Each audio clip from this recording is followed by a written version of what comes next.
আপনারা ইলেকশন করেন, হরতাল করেন, এই করেন সেই করেন, আমার কথাটা ছোট ভাই হিসাবে বিশ্বাস করেন।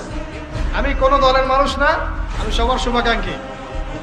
এই বাংলাদেশ ঈসা আলাইহিস সালাম শাসন করবে, এই ভারত ঈসা আলাইহিস সালাম শাসন করবে, এই জেরুজালেম ঈসা আলাইহিস সালাম শাসন করবে, এই আরবের যত কান্ট্রি দেখতেছেন সবগুলো ঈসা আলাইহিস সালাম শাসন করবে।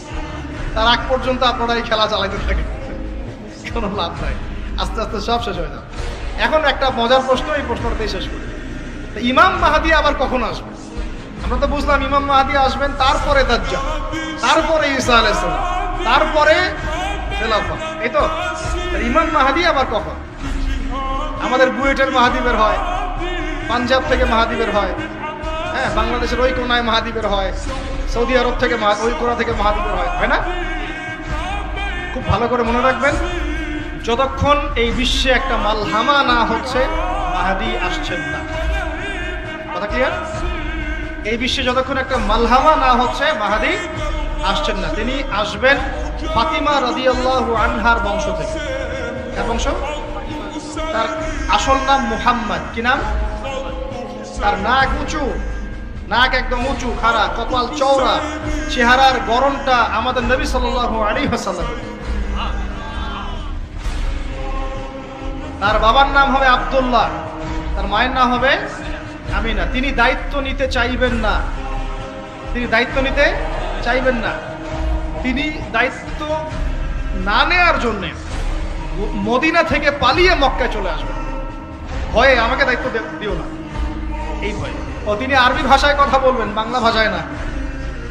এখনকার মাহাদিরা পাঞ্জাবি ভাষায়, বাংলা ভাষায় কথা বলেন, ঠিক আছে? এবং এই কাবা ঘর যেটা আমরা তাওয়াফ করি, এখানে যে হাজারে আসওয়াদ আছে না, আর এই যে হাজারে আসওয়াদ আর মাকাম ইব্রাহিম, এই দুটো জায়গার মাঝামাঝি মানুষ তাকে চিনে ফেলবে, এই তো মাহদী। তার হাতে মানুষ বায়াত নেবে 313 জন। কতজন? ওই তালুত বাহিনী তো 313, বদরও 313, এখানেও 313। এবার শুরু হবে আসল খেলা।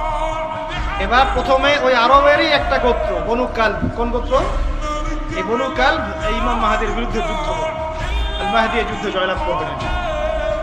তারপরে সিরিয়া, শাম থেকে, শাম মানে শুধু সিরিয়াই না, ওই পুরো অঞ্চলটাই শাম, ওখান থেকে একটা দল আসবে এই মাহদীর সাথে যুদ্ধ করার জন্য।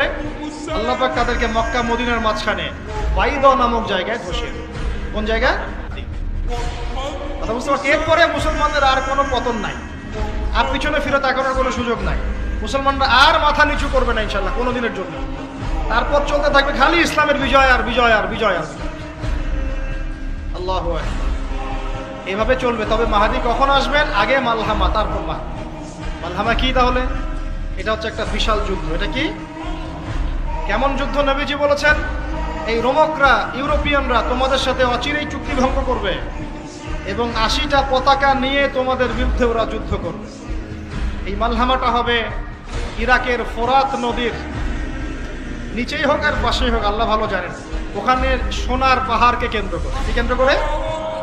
এই সোনা মানে সত্যিকারের সোনাও হতে পারে, অথবা তেলও হতে পারে, আল্লাহ ভালো জানেন। তেল তো এখন সোনার জায়গা দখল করেছে, করে নাই? এই বিশ্বে তো সোনা চলে না, কি চলে? তেল। তো এটাকে কেন্দ্র করে যুদ্ধ হবে। নবীজি বলেছেন ওই যুদ্ধে এত ভয়াবহ হবে যে 100 জন যোদ্ধার মধ্যে 99 জনই মারা যাবে না।